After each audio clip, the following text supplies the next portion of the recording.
की चिकित्सा का सम्मान करते हैं, लेकिन इंडियन मेडिकल एसोसिएशन यानी आईएमए इससे संतुष्ट नहीं हुआ।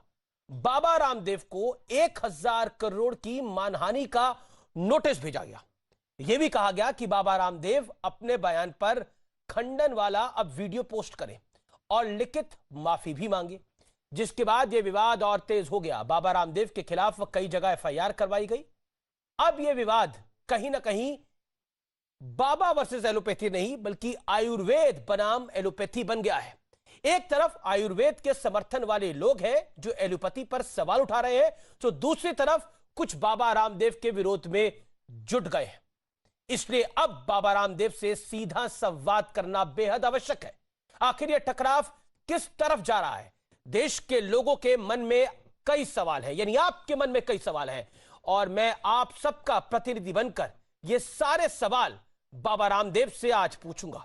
तो अगले 1 घंटे जरूर देखिए जन अदालत में बाबा रामदेव लाइव, जिनसे हर सवाल पूछा जाएगा, जो सवाल देश की जनता यानी आप जानना चाहते हैं, जो आपके दिल में है।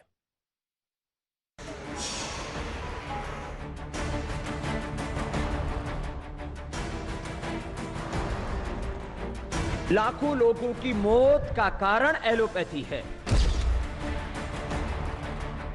कोरोना के पहले दौर से ही योग गुरु बाबा रामदेव बेहद सक्रिय है।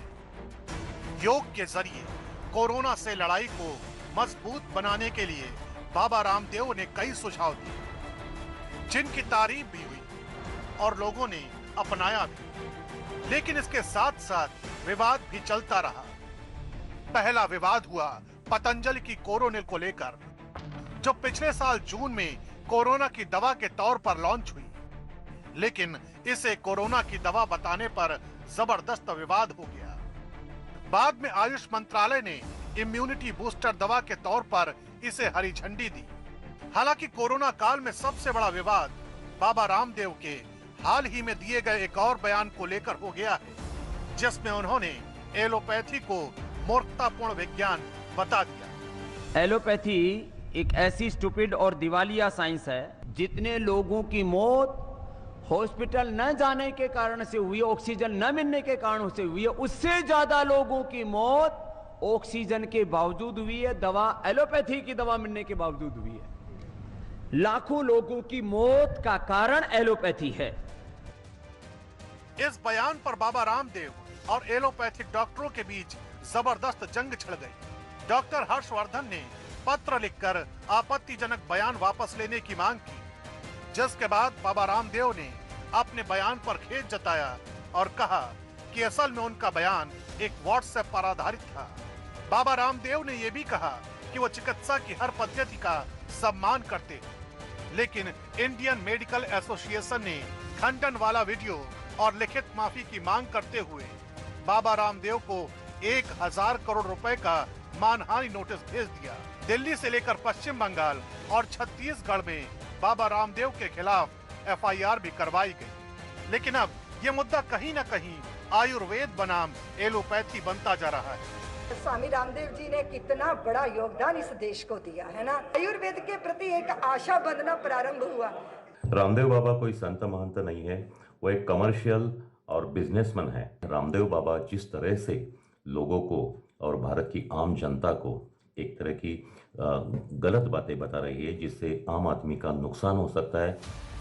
इसलिए आज बाबा रामदेव से संवाद और तमाम विवादों पर सवाल जरूरी है, क्योंकि पूरे देश के मन में कई सवाल उठ रहे हैं। इसलिए जनता के प्रतिनिधि बनकर अमिश देवगन बाबा रामदेव से सीधे सवाल पूछेंगे। तो अगले 1 घंटे जरूर देखिए जन अदालत में बाबा रामदेव लाइव।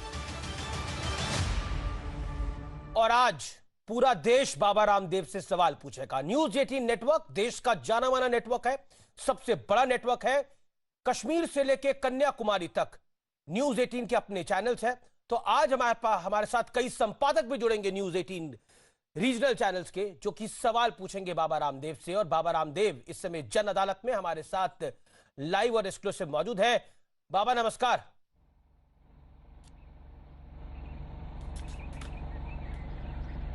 प्रणाम आमिश भाई।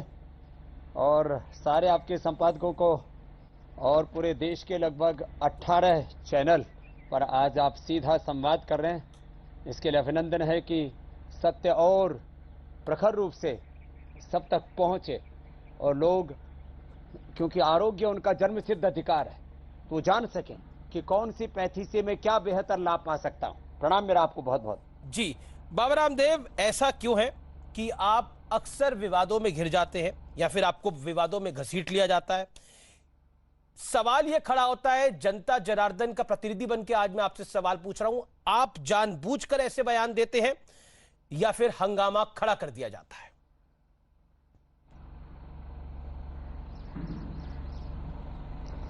देखो अमीश भाई, मैंने पहले ही बोला आपको कि ये बयान मैंने खुद का नहीं दिया, एक व्हाट्सएप मैसेज पढ़ रहा था, मैंने बयान वापस भी ले लिया, खेद भी व्यक्त कर दिया है। और मैं पुनः इस बात को दोहराना चाहता हूं, इस कोरोना की वैश्विक महामारी में जिन्होंने अपने प्राणों की आहुति देकर के दूसरों की जान बचाई, उन डॉक्टर, उन नर्सेज, उन सफाई कर्मचारी, उन ऑक्सीजन भेजने वाले उन गाड़ियों के ड्राइवर्स, उन सारे हेल्थ वर्कर्स के प्रति मैं नमन और कृतज्ञता पूर्वक प्रणाम निवेदन करता हूं। जहां तक बात रही कोरोना काल में देश सेवा की, तो आपने ये भी देखा है कि 5 लाख का 25 लाख का बिल बना और साथ में जो है अपने परिजन का शव मिला।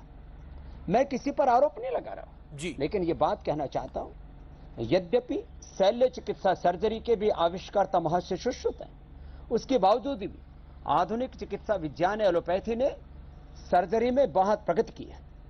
और मैं पूरे गौरव के साथ ही कहता हूं कि पूरी दुनिया में कहीं पर भी जो शल्य चिकित्सा का जो अद्यतन अनुसंधान हुआ है, लाइफ सेविंग ड्रग्स बनाए हैं एलोपैथ ने, मैं उसको गौरव देता हूं और मानवता के हित के लिए उसको जरूरी मानता हूं।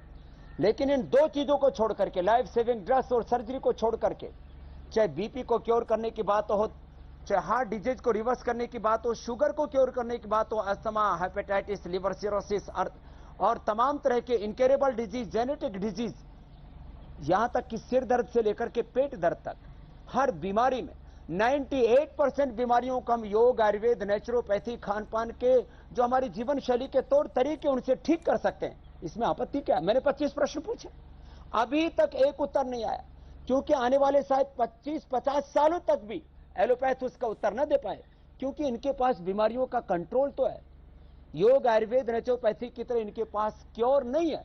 तो आपस में सहयोग करके आगे बढ़ना चाहिए। आयुर्वेद को हमेशा नीचा